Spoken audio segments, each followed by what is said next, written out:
Hey there, everybody. Welcome back to another Let's Talk About Transformers Live. This is basically where I would do like questions and stuff, and I would ask, the viewers, and all that stuff, to respond back and everything. Well, I decided, a while back to start doing live stuff and everything. So I got with my boy Extra Zero, and I got, Hey. Tyler G, the Beast Wars man, with me also.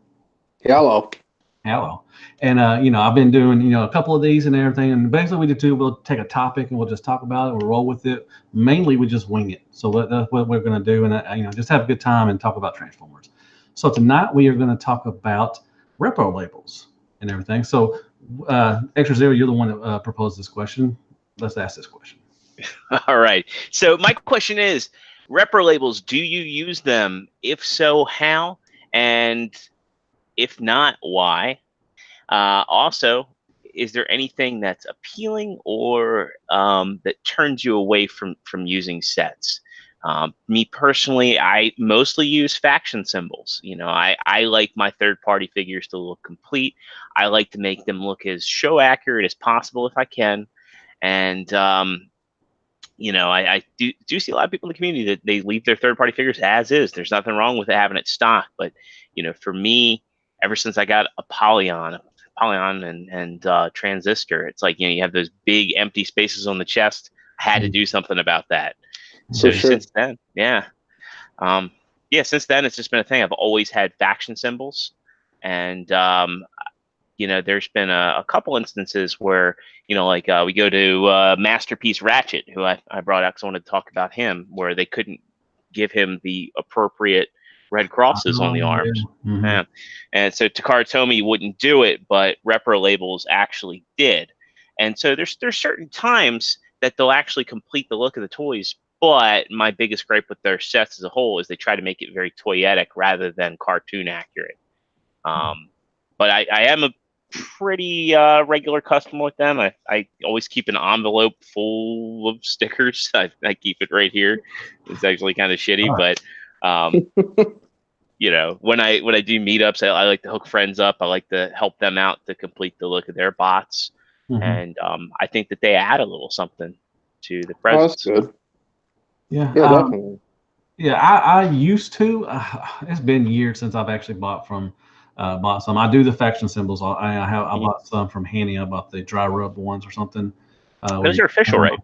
Yeah, I think they are. I don't know for sure. Don't quote me on that. But I will faction up my stuff. But I see a lot of people doing. You just said the third party that a lot of people don't do third party, but they do the Hasbro stuff because it adds a little something to the to the especially the Titan Returns and the Powder Prime stuff. Yeah, a lot of stuff stickers. Dalton said he's doing his Predaking.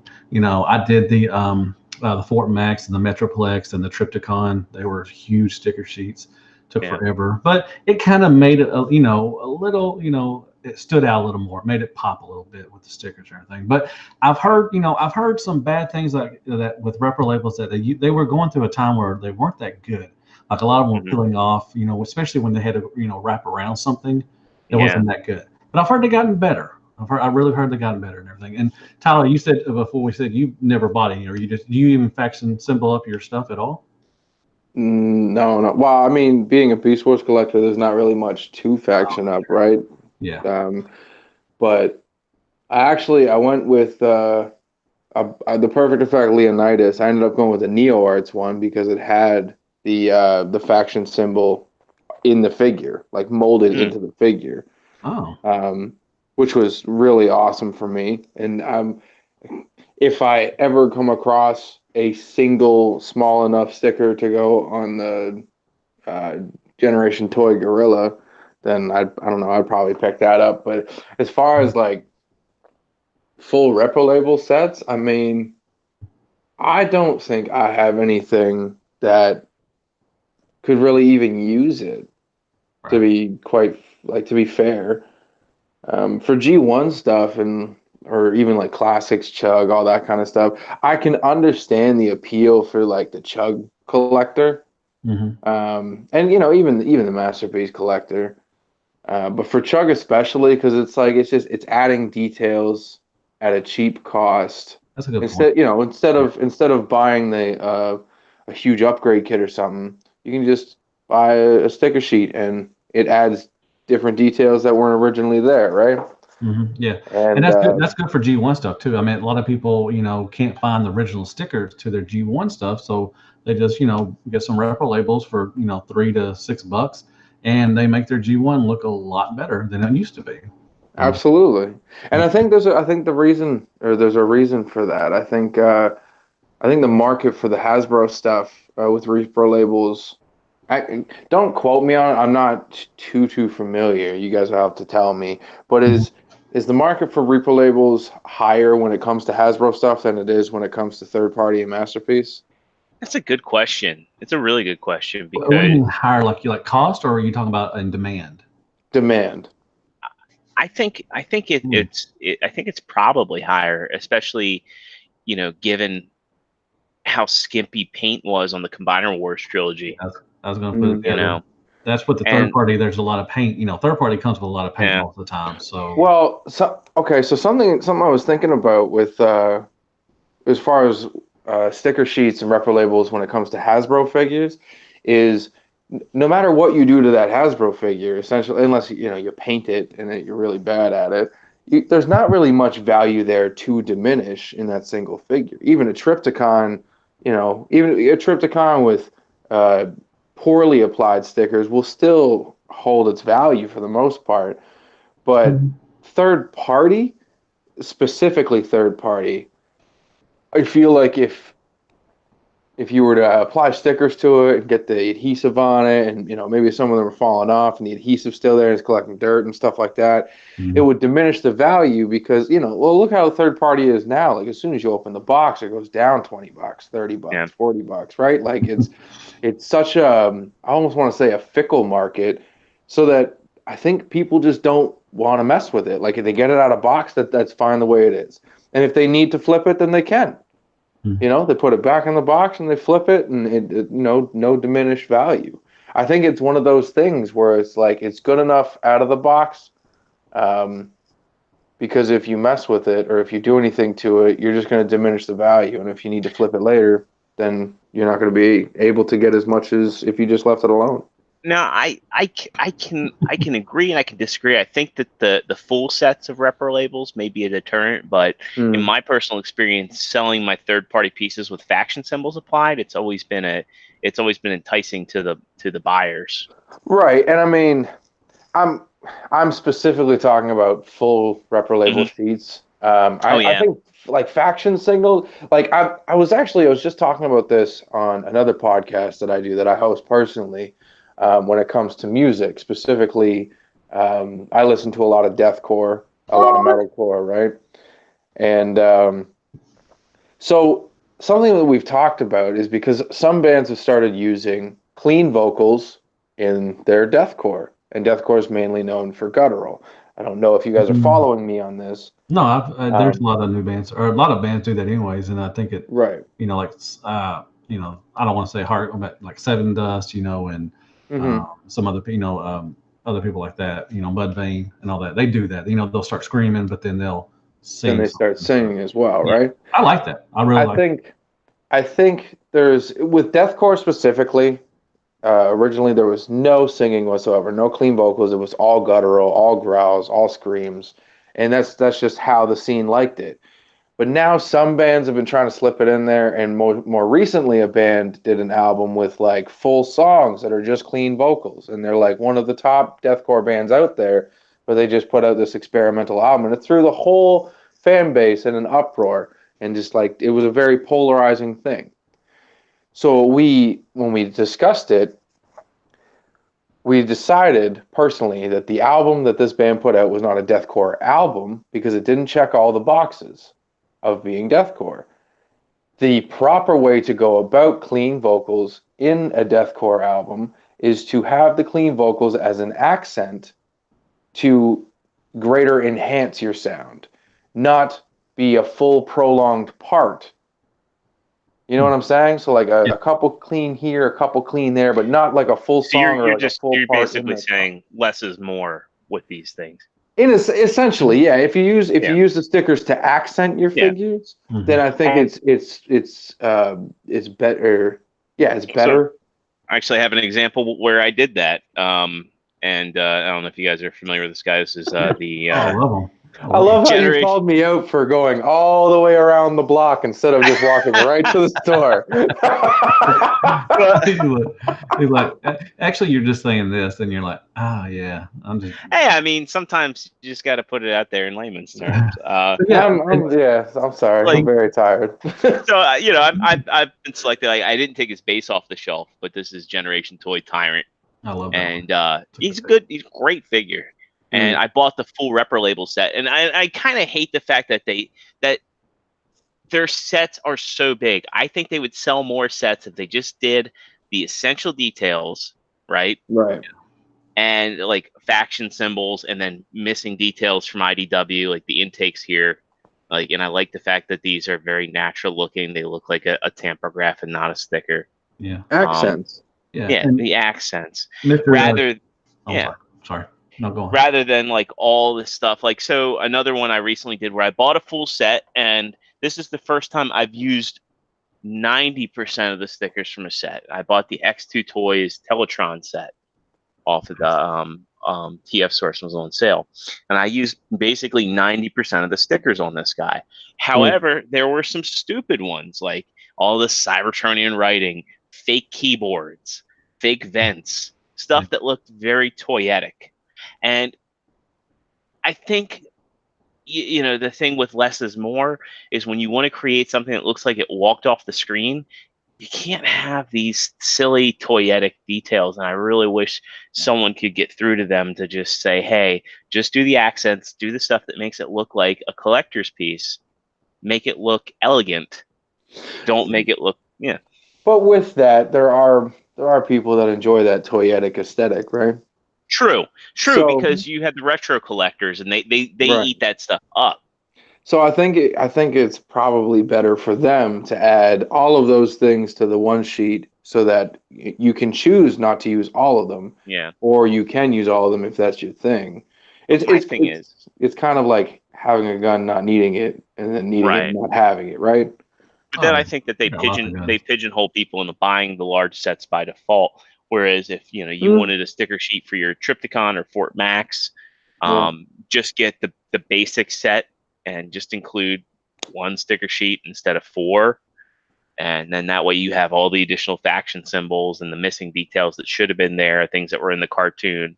And then if you want to get crazy with it and get all the toy style stickers, you get sheets 2 through 4 rather than just sheet 1. And I think that they'd be successful doing that. Of course, I could be wrong.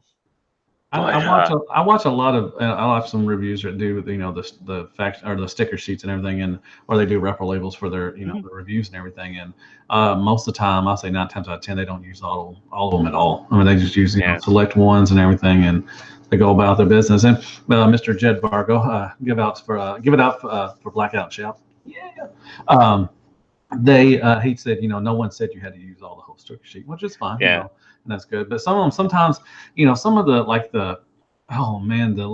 the flashy ones, like some of the stuff the foils, like almost the foil stickers. Oh, I hate the foil stickers. Yeah, they're just like it's they're stuck in the 90s or something. Very gaudy. Yeah, it's just like why I don't And I was going to mention is, do you ever see like a lot of people putting stickers on their third party? I've never seen in the Facebook posts. I've never really seen anybody get excited to put stickers on their third party stuff. There are some people. Other than you, Extra Zero. Other than you, but I'm just you're special. I think, and I again, don't quote me, but I think maybe the consensus around that is you're already paying so much for this figure. Maybe you don't want to pay the extra $5, $10, or $20 for a sticker sheet just to, just for something that isn't necessarily necessary. Yeah. I've got a couple third-party pieces here. I can show you what I did with them. Other than that counts for upgrade sets too. We were talking about upgrade sets the other day. And does it help? Do a lot of just to upgrade like powder primes and your type return stuff or that stuff or Combiner Wars. I don't buy that stuff. I don't buy the feet or the hands or anything because I've already spent $100 something. I don't really add another 50 to it. Yeah. Mm. Like, so here I have my G2. I have regular grinder on the shelf. I just feel like getting them down because I'd have to move the other Dinobots aside. But like I have his faction symbol under the chest, under the clear plastic, and then I actually took one of the Autobot symbols and cut it in half. Nice. And have it applied on the sides. And it's again, it's like that whole less is more thing, right? Mm-hmm. I think for a third party, I think a lot of with you're paying, like Tyler said, you're paying so much. You are already getting a lot more paint than what a Hasbro figure usually would do. So I don't think there's a necessary necessary to have put stickers on. Where I think it's kind of necessary, right? And this is the Spark Toys. Megatron. The Spartan, yeah. And like without the sticker, it was just this plain silver boob. Yeah, but it's painted though. It's nice. It's painted. I think faction symbols and accent details are two different things. Because third party literally cannot put faction symbols on their figures. No, they can't. Well, add the faction stickers with unless them. they're fourth party. And that's a good point. No, they don't add stickers. Third party. I don't think a third party has added sticker sheets. Now, some will make space for it specifically. Oh yeah. No, yeah, definitely. But, so that you could do that option, but they don't ever include it because of licensing, right? Yeah. This dude, like, he is just not complete without the upside down G2 stickers. Yeah, and I agree. Yeah, Intangible Cog asked, you don't use the G2 stickers for Grinder, do you? The G2 symbol? For Grinder, no. I the only times I use G2 stickers is if the character actually had them on their figure, and like I just got the G2 Beachcomber, and while he didn't have that on the toy, I just was like, that looks too damn good. My God, Moneybags. Jesus. Oh, you call me Moneybags, and you're the only person I know with like 3 constructors. Come on now. Man, I got 4. But anyways, it's probably up to 7 now. I'm trying to be that guy that on Sharecast where I want to meet that person that has all 13. He's got the original, he's got 3 painted, and he's got 3 clear versions: the gold, the yellow, the green. Exactly. Yeah. So, is there anything else you want to talk about with stickers, or we can move on and talk about something else, or anything else that we could possibly say? Oh shit! Oh, I had a shelf. There went everything. Yeah. Oh Lord. Nah, it's fine.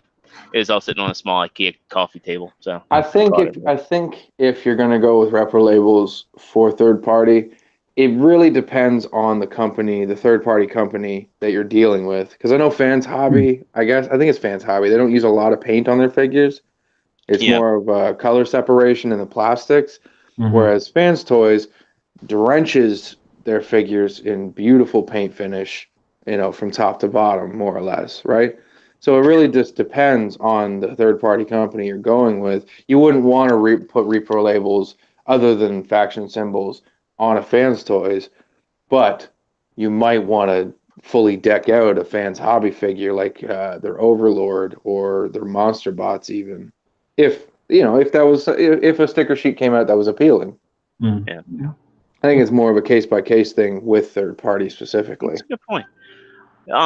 Another thing I'm a fan of too, it's kind of going off track, but I like J Ream does those actual physical faction symbols that like plug in the figures. I wish. Oh, like Omega and Jetfire.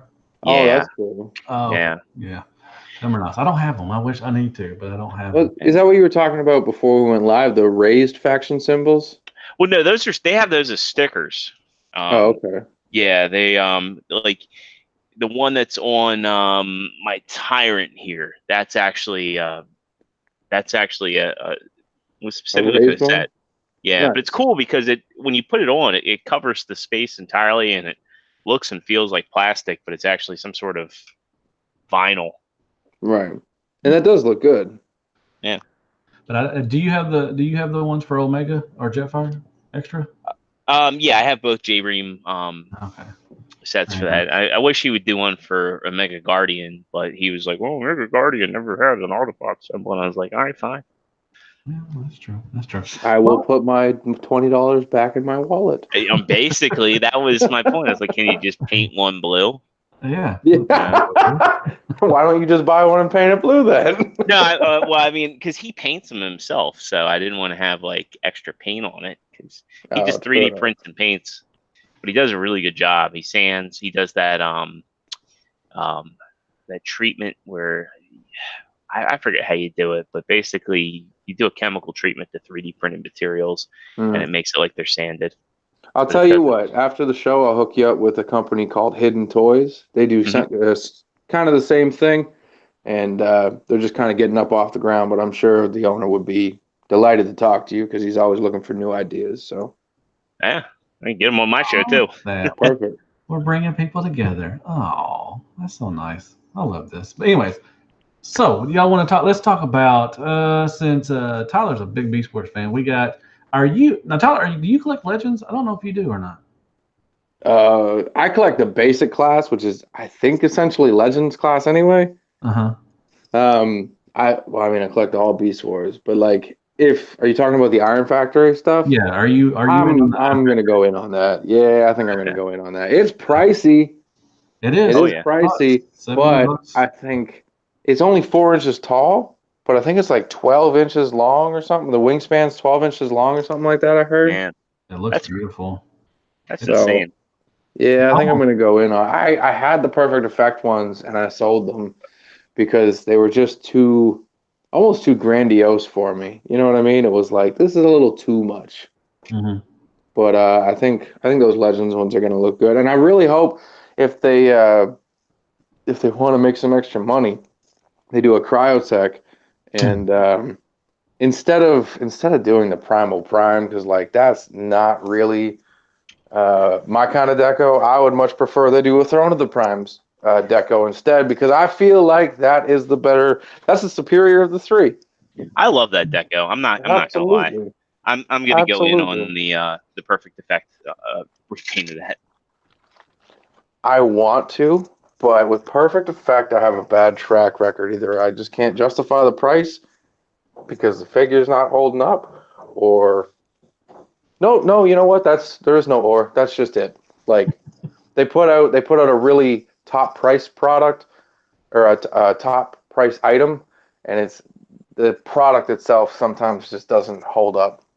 And I'm just not like I had a friend who went in on the Leonidas. I think it was not the first one, the Origin Leonidas. Mm-hmm. And that thing fell to pieces right out of the box. That sucks. Yeah, like broken right away. That was how my Make Toys G2 Screamer was. Oh, really? Yeah, I had my buddy Nate Simmons got me one from TFCon LA, and it fell apart literally out of the box. I sent in videos to people, like the chest fell apart and the nose cone assembly fell apart, and then there was a pinned piece that just came off for no reason. And it was insane. Ridiculous. Yeah. I still haven't opened mine yet, to be honest. Dude, open yours, because there's big problems with it. And so the Chosen Prime had been working with Make Toys before they even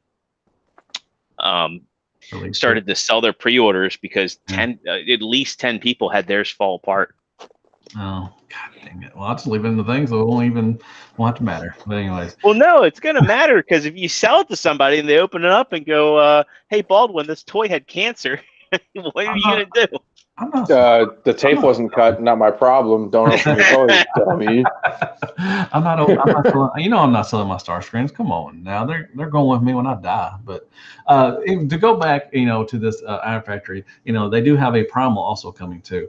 The Megatron looks like it's ready to come out. I think it's almost ready to start shipping out and everything. It looks beautiful. I'm really looking forward to this thing. Yeah, I see some appeal for people that don't want to go in on the Beast Wars Masterpiece scale. Now I'm all in on the Beast Wars Masterpiece scale. Mm-hmm. Oh yeah. But I could see people picking these up to go with, like, their MPs to be the actual legitimate scale for G1 to. I think you're onto something, but I also think that if they were to do that, I think Transform Element would be probably in that same category, because they were going to do or they teased a Rat Trap and a Black Arachnia, and it looked Legend scale anyway. Yeah. But it almost looks a little bit smaller than Legend scale, almost like what is Really? it called? New Age? Yeah, well, he had it in the palm of his hand. It was like it Wow. just fit perfectly in the palm of Oh, his okay. hand. So yeah, it would have probably been New Age scale, or that's still Legend scale, but they have world's smallest, but I don't think it'd be world's smallest. That'd be Maybe not world's smallest. I mean, don't quote me. I don't know what I'm talking about most of the time. now. Yeah. Have they put anything else out on the two? No, we haven't seen anything since the TFCon that it was announced. Okay. I think it was LA too. Yeah, I'm pretty sure it was So LA. yeah, I'm going to TFCon Toronto. So if I see it there, I Oh, may you really? just Nice. yeah, I'm going to TFCon Toronto, and I'm going to try and make it to Reston too. But that's hush hush. You will be. That's all right. Um, You'll get there. We're all going. Yeah. Actually, we're going. We're all going, hopefully, and everything. So, so good time. Another Megatron that I think will work really well, and I find it interesting because Iron Factory is going for the Transmetal 2. Perfect Effect went for the Transmetal 2, like I guess the season 3 stuff. Mhm. And Toy World coming out of left field Oh yeah. Yeah. with that Transmetal Megatron, and you know what? It looks good.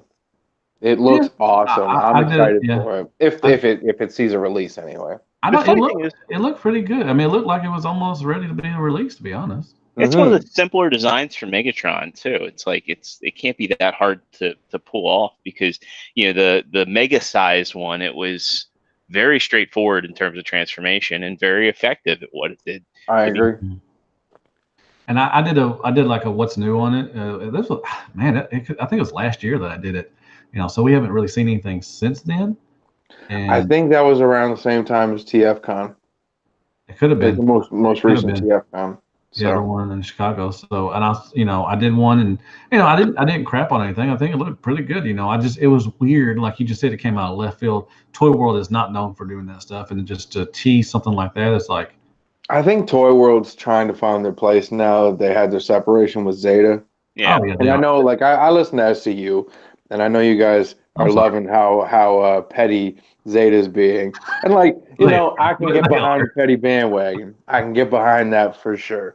But I Yeah, think Toy World's just kind of now they're trying to see where they can fit. That's why they're doing the movie stuff. They're dipping their Yeah. toes in the Beast Wars stuff. You know what I mean? Like they're just I mean, trying you have to to, find a place now. you Yeah. have to because I've been a big proponent of this for a long time that companies can't keep doing this. Oh, you're doing a Trailbreaker, we're going to do a Trailbreaker. You're doing a Motormaster, we're going to do it. Because at that point, people pick their winners and they stick to their guns.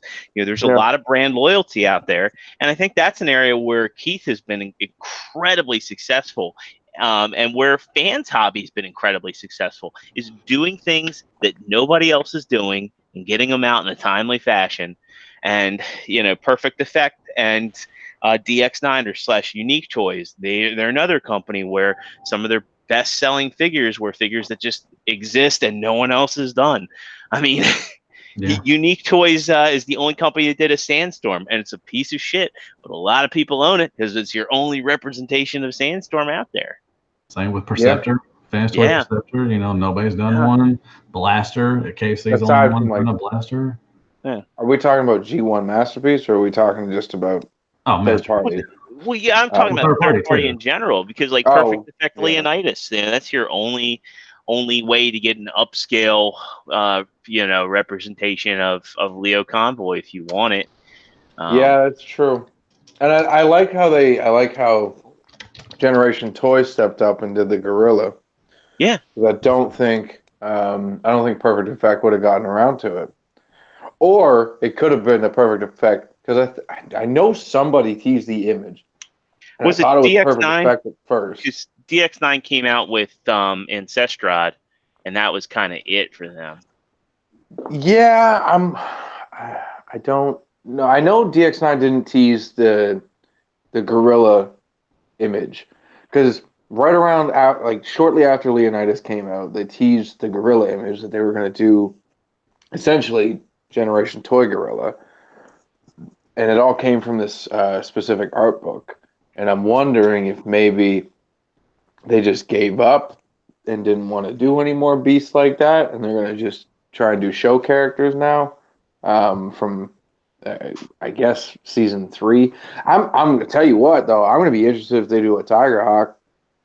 Yeah, even stylized. They teased us the Tiger Hawk, didn't they? Perfect Effect. Somebody did. No, Zhang Zing. Zhang Zing did. Which means it's going to be show accurate as F. Okay. Holy. And to go back and speak about Toy World, I mentioned this. I did another thing on their new Optimus Prime they got coming, which looks really interesting. I'm really interested in it. If they did the new, like the the RC, the Cliff Jumper, the Ironhide from the beginning of the B movie, I think that could turn some heads, and I think that would get a lot of people interested. If this Prime is really good, which we've only seen like alt pics and everything, and his legs, it doesn't look that bad. I'm gonna be honest.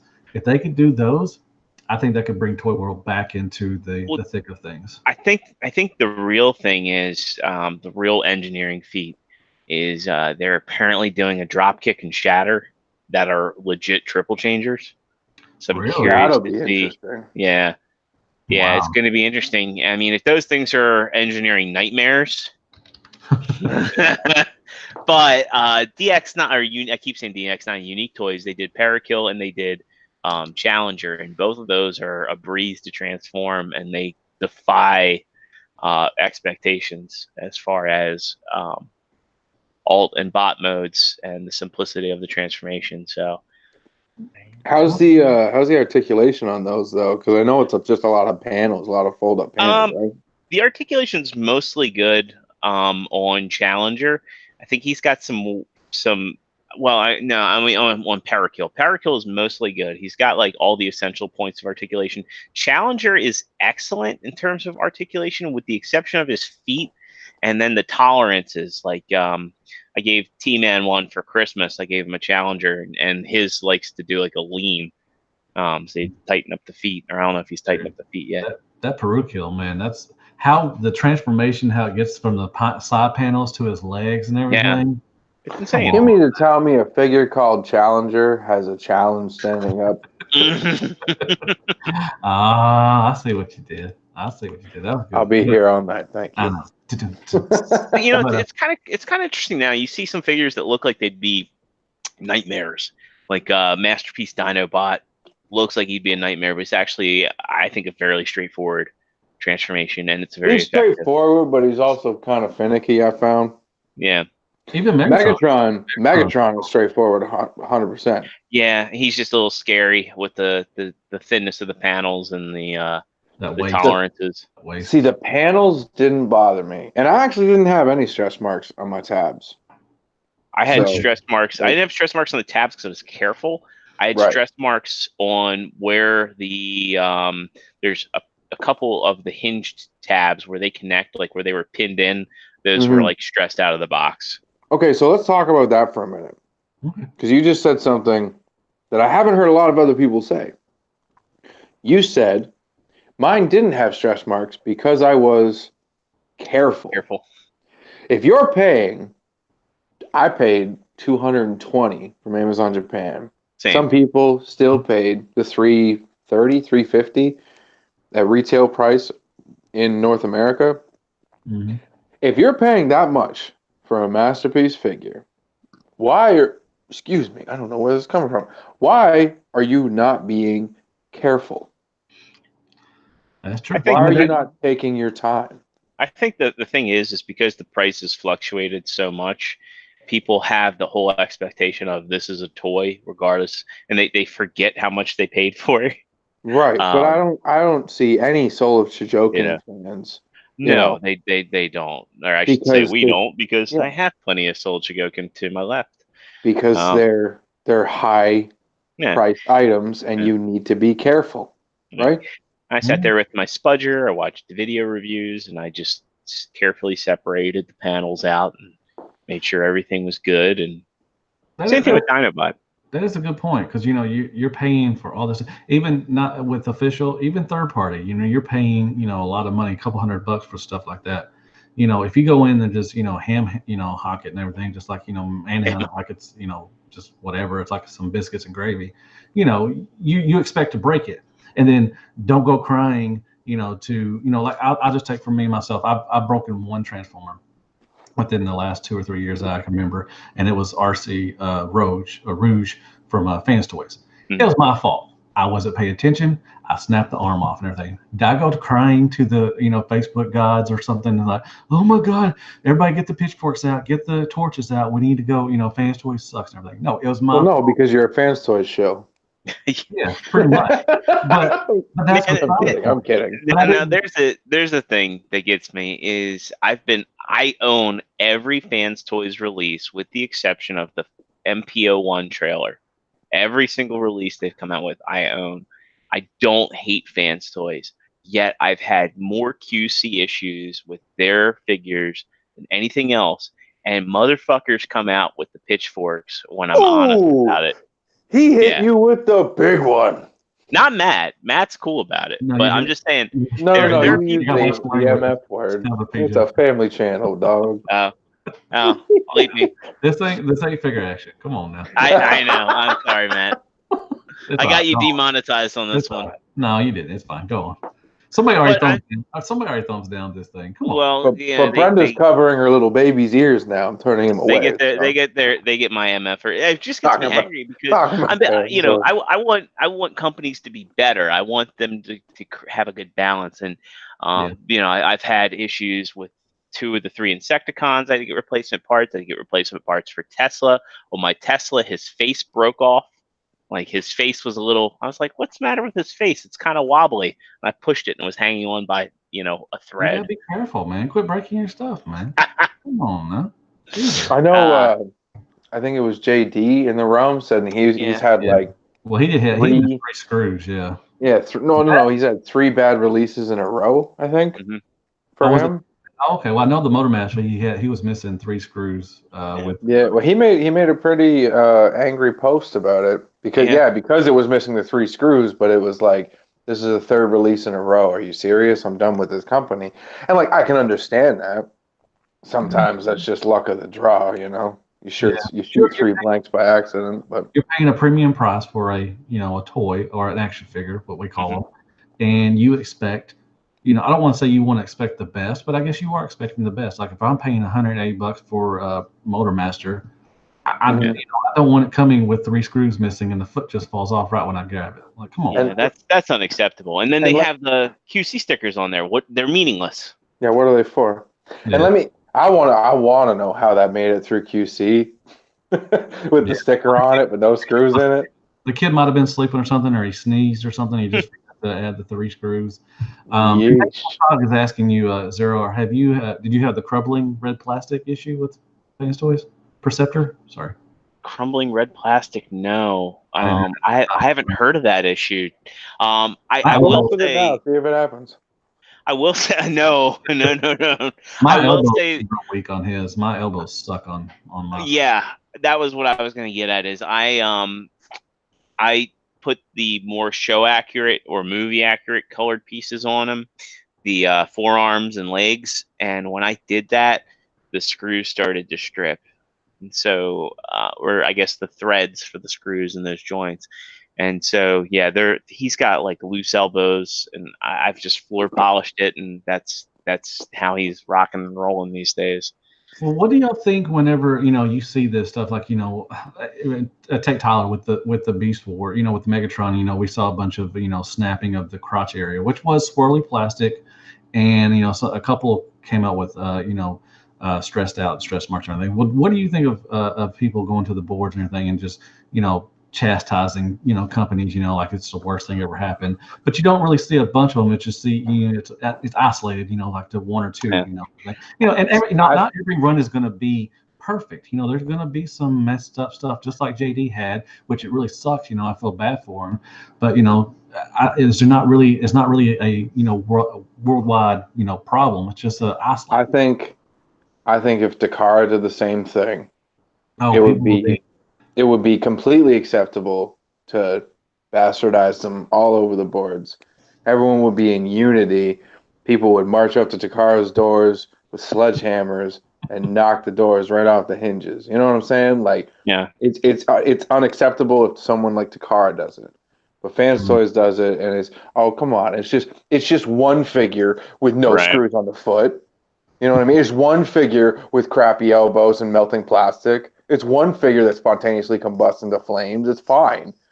You know what I mean? It's kind of a double standard there. But what I will say to that is, I'm paying you 100% of my money for 100% of a toy. Yeah. Right? That's true. And I'm not a Fans Toys. I'm not a Fans Toys collector. I don't own any Fans Toys. I've never held one. This is just my opinion as a collector overall. I am paying you 100% of the money for 100% of the toy. If I get 99% of the toy, then you either owe me 1% of my money, which I know you're not going to give me, or I'm going to send this back and I'm going to get 100% of the toy. If I still don't get 100% of the toy, obviously my view of your company is going to be completely tainted. Yeah. Because you're promising me 100%, but you're not giving me 100%. You know what I'm saying? Mm-hmm. And when it comes to there was a really good point I wanted to make here. Where did it go? It's got to be around here somewhere. Gotta grab it somewhere, man. Just grab it. I don't know. It's just like when you release a product into the public, you have no choice in the matter of being subject to public opinion. You are actively deciding to release this product to the public. In doing that, you are actively deciding to being open to criticism. And it doesn't matter if it's all people that'll never buy it anyway. Maybe there's a reason those people are being so vocal now. Maybe they wanted to, but they've heard stories from, their Extra Zero with the self-melting elbows, or the Matthew Deluxe Baldwin with the the cracked femur in the Hydra or whatever. I'm just making shit up. No. But but like maybe it's people that could have been could have been customers. There's Bobby's decided review against it. where he was just simply plugging the tab into the port and it shattered the canopy on Hydra right on camera. Yep. You know what I'm saying? Like it could be that. It could be all sorts of things. And it could be because this company specifically, Fans Toys, is held to such a high standard. Yeah. And the company itself is smug, is it not? Look at what they said. As far as combiners, our only competition is Zeta. Oh, they didn't say You that. know what I'm saying? Obviously.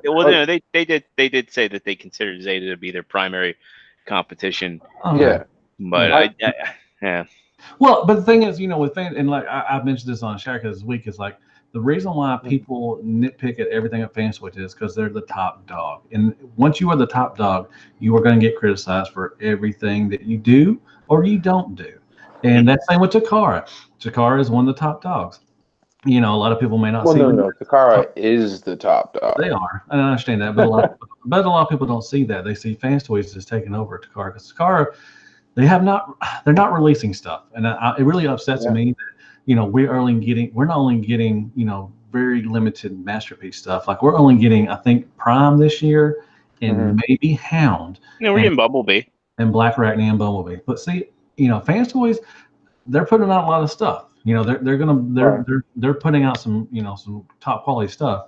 So with Takara, like I said, the two top dogs are always going to be criticized for not doing something or doing too much or something. I don't know. It's just once you're at the top, you're going to get crap rolls down the hill. So I think I've mentioned this a few times. I think it's going to be interesting to see how Masterpiece Hound does, and to see even just have. I have a feeling that like I listened to the episode you guys talked about MP44, and I think Bobby's right.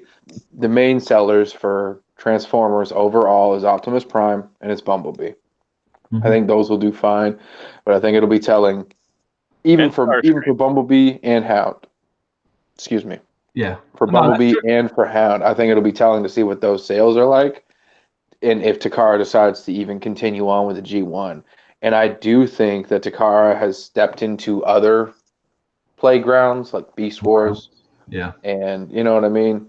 Just to kind of kind of branch out because the G1 pot has become so thick. There's too many sticks in that pot. You know what I'm saying? Because you got all the third-party companies competing with one another and Takara. But it's kind of funny though. Every time Takara comes out with something, the board's hit with everything. Oh god, yeah, you'll see people selling Willis, and you'll see the price of it plummet. I mean, I will say, don't blow in the face that Quake Wave is the superior figure to, the official Shockwave. It just is. It's not as toy accurate. It's not show accurate, but it's a better figure.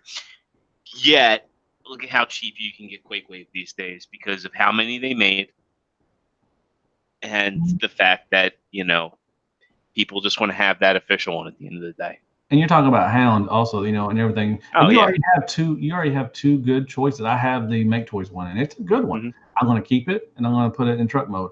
And you have the Fans Toys one, which is one of the harder ones to find around too. Also, I mean, Fans Toys. If you don't jump on Fans Toys stuff, you're going to be paying a premium. Which one was the Hound that was riddled with issues across the board? Detective. That was a TFC. TFC. I called him Defective. Now that shouldn't even be in the conversation with these Hounds. But I didn't know if it was one of those two. No, because I've never heard of that. So you have good choices. You have two really good choices for Hound right now.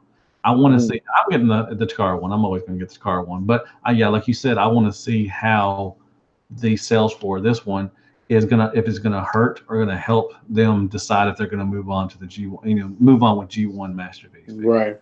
So I think Takara did not get to where it's at by gambling on whether or not their release will stick. That's true.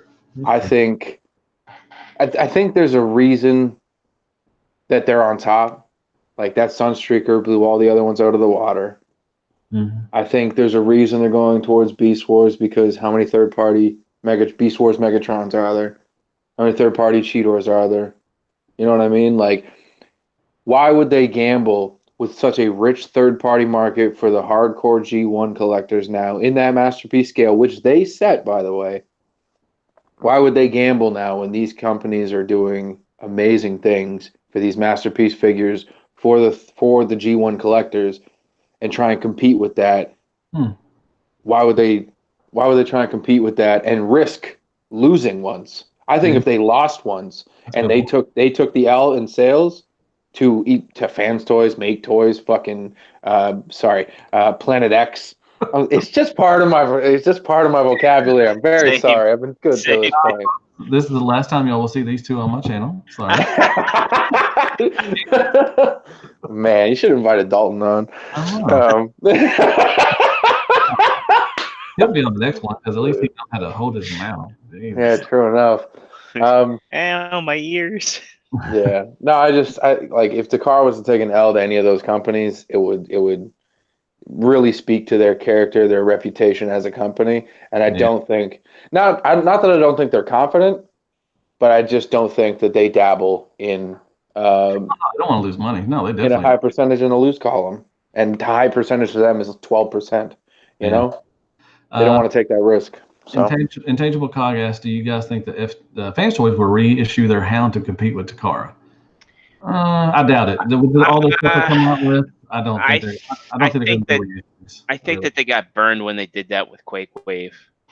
I think that they may not do it to compete with Takara, but like when a date's kind of set, they might do a, hey guys, do you want Willis? Because we're doing a second run.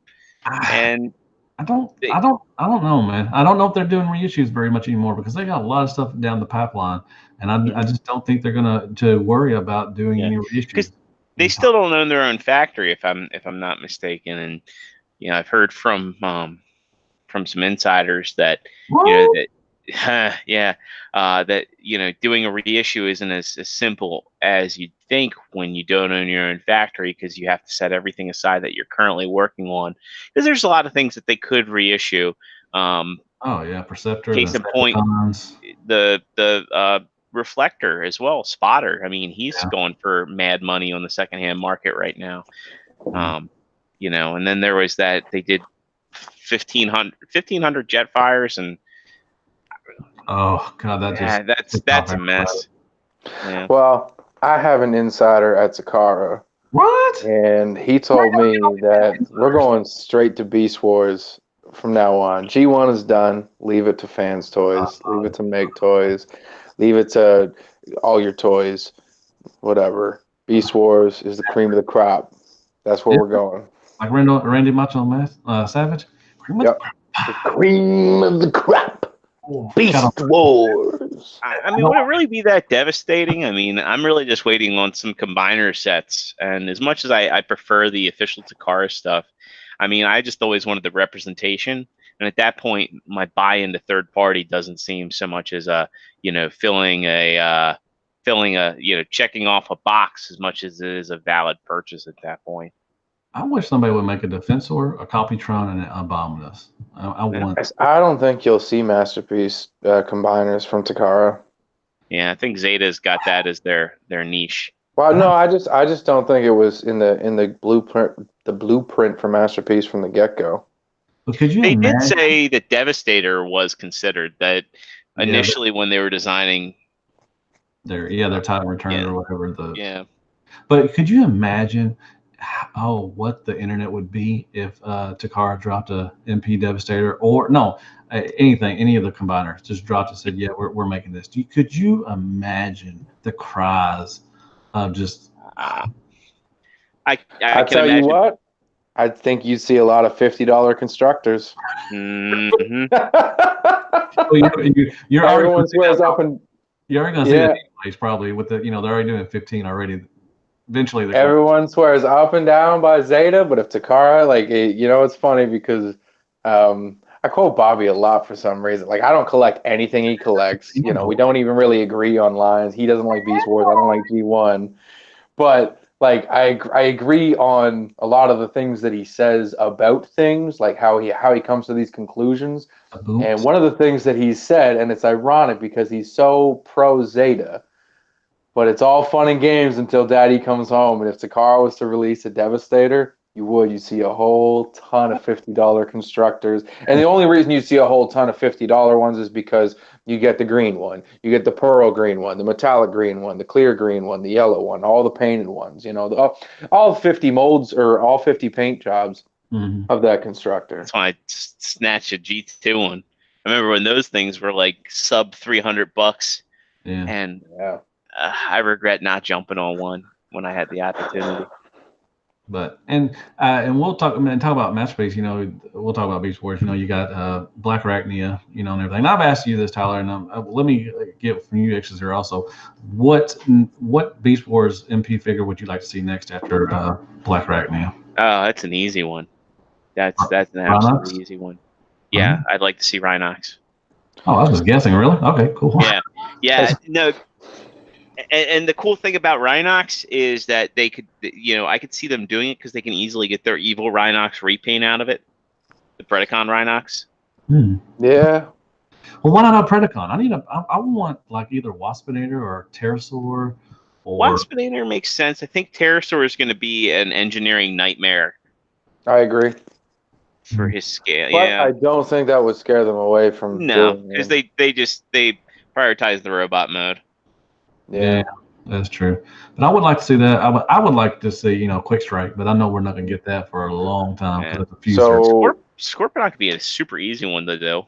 Yeah, my theory behind Beast Wars Masterpiece. I don't know what's going to come next. What I would like to see next, personally, I'd like to see probably a Waspinator because he's a fan favorite.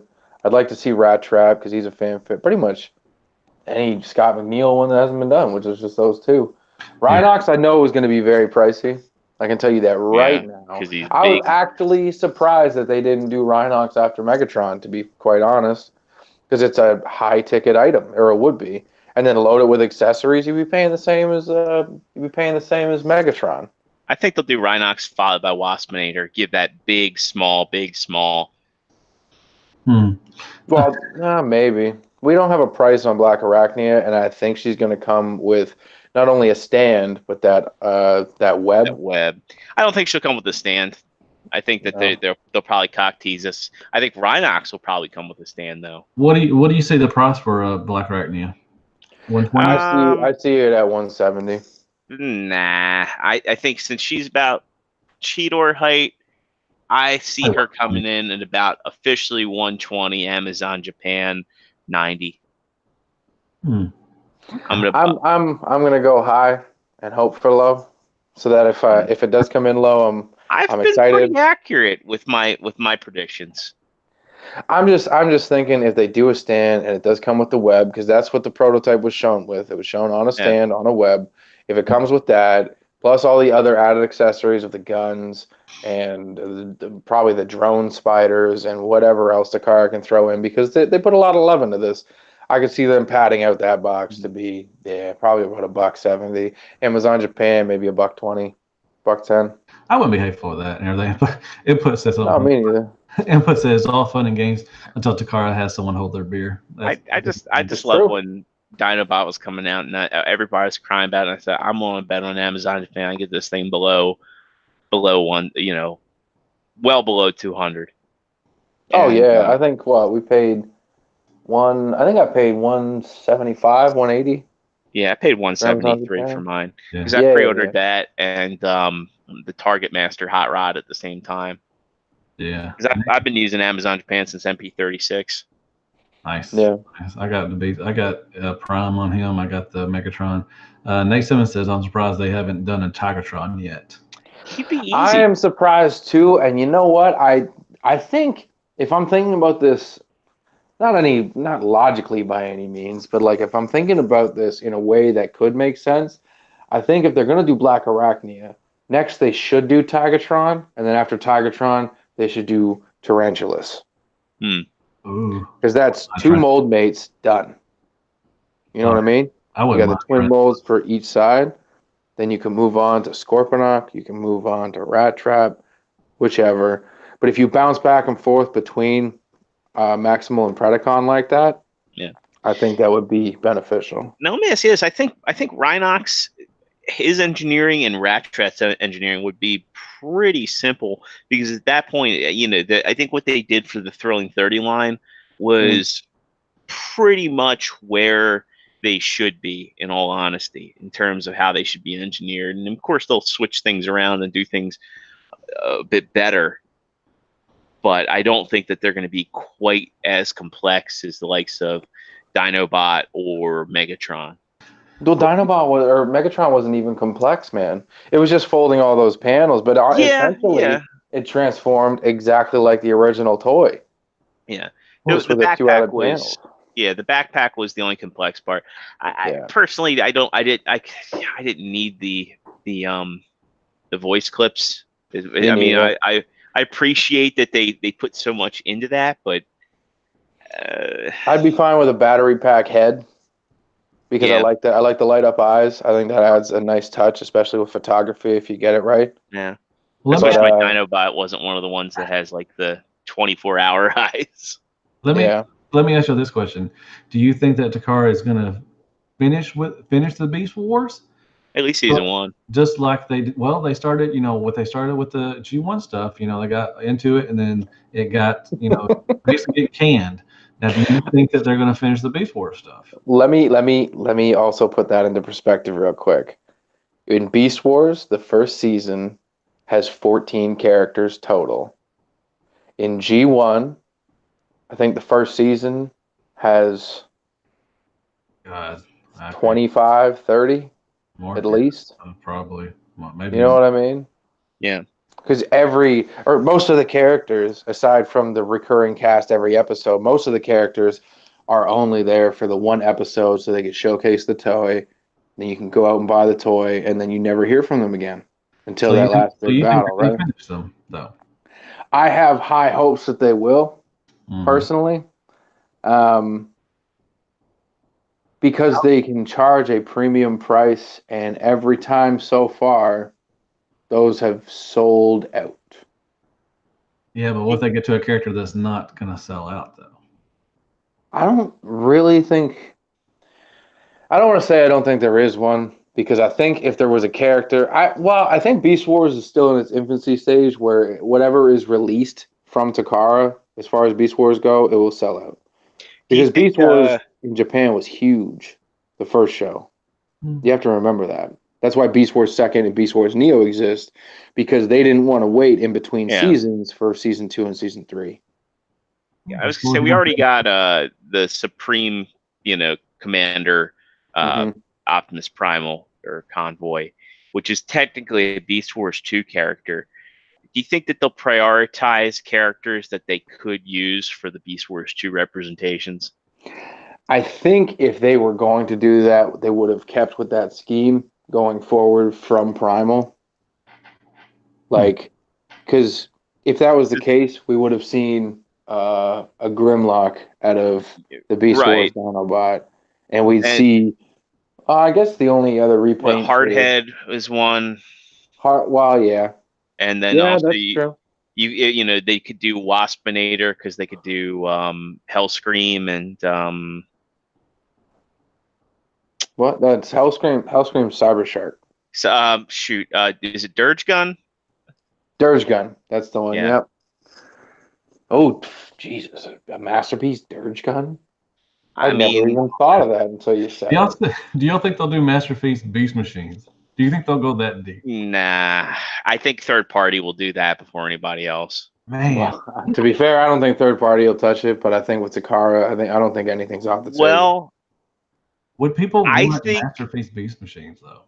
I think we're gonna get at least a Beast Machines Megatron, and I say that because if you look at that extra head for Cryotech, yeah, it has the mouth guard. Yeah. Yeah, and that's awesome. I'm not buying it, but it looks amazing. Awesome, but I ain't never touching that damn thing. Well, I had the Megadorigan, and it was almost like it was too rich for my blood. Paint was awesome, sculpt was awesome, articulation was decent.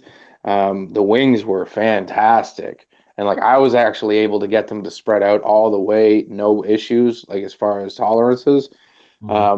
But it was just too rich for my blood. It wouldn't fit into a detail shelf. I didn't want to have to go down the Maji case route.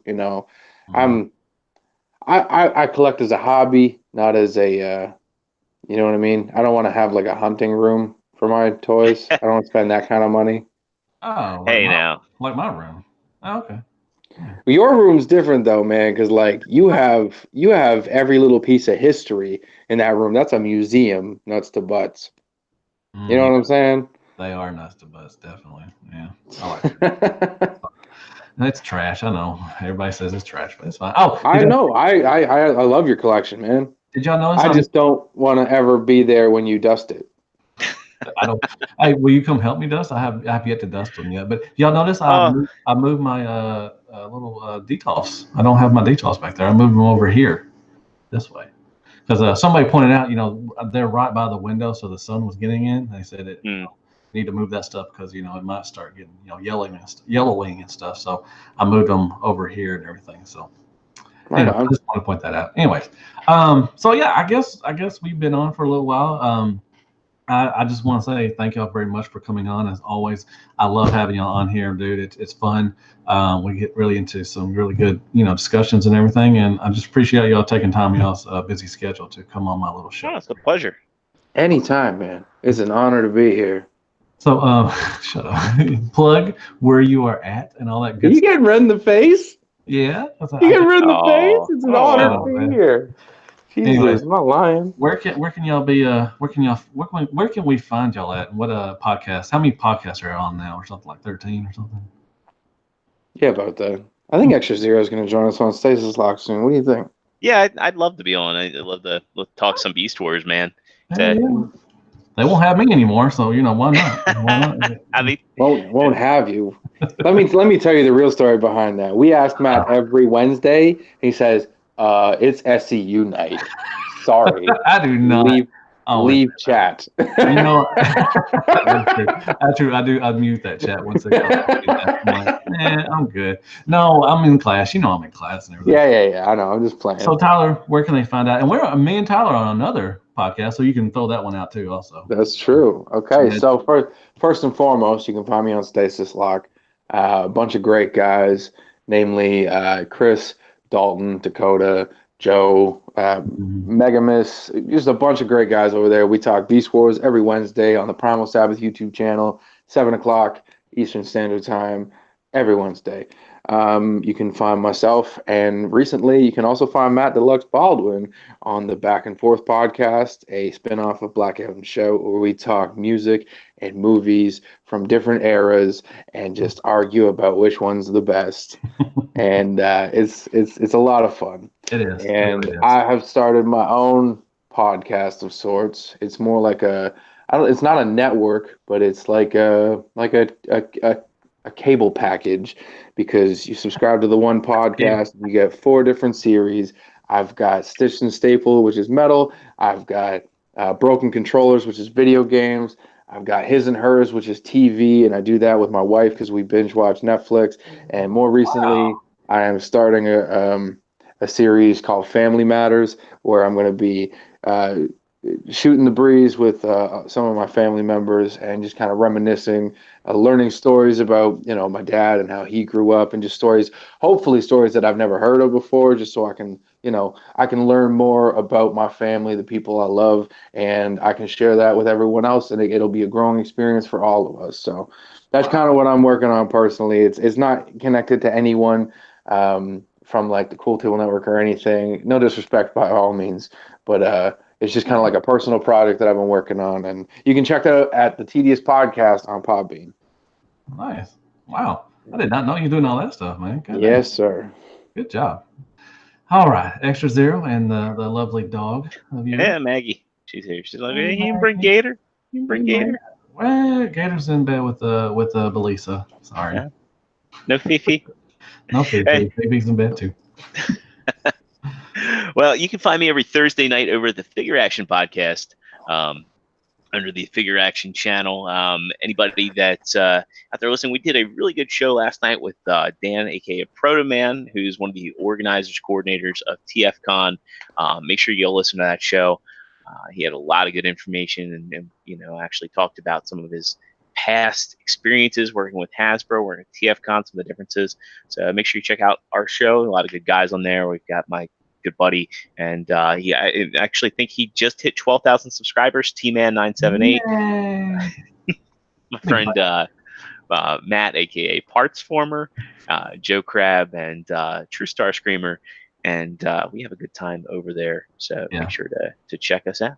I've been on that show too. I think I've touched everything. I don't know. I'm in a lot of shows and stuff. Hey, I've been on it too. Yeah. Yay. All right. It's good. Yeah, we're all family. We're all step cousins. That's good and everything.